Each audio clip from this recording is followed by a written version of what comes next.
Here are 4 things to keep in mind when house hunting and 4 things to ignore.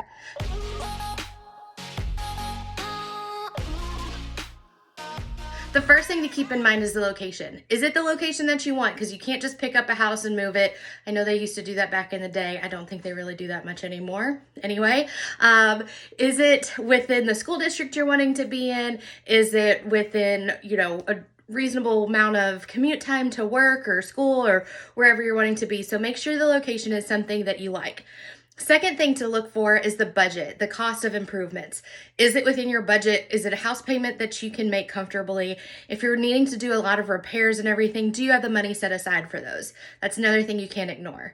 Third thing you can't ignore is your non-negotiable list. If you need 3 bedrooms at least and you're looking at 2-bedroom houses and there's not another way to make another bedroom, that's not something that's going to work. It might have the most beautiful kitchen, it might have the most beautiful bathrooms, the best backyard, but if the house functionality doesn't work for you, then it's not going to work in the future.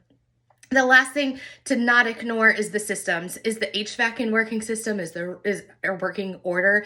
Is the roof in order?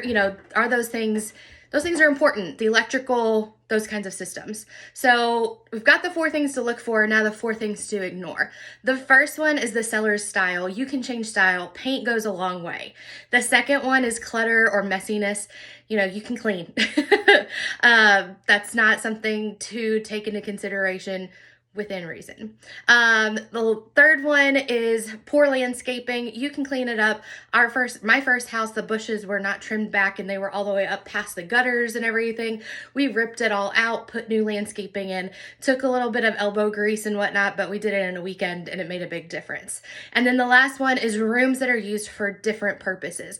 So maybe there's a bedroom that's being used as a living room or an office or a workout room or something. You can change that back into a bedroom. Or maybe it's a situation where the living room, is being used as a bedroom because all the other bedrooms are upstairs and someone needs access on the main level.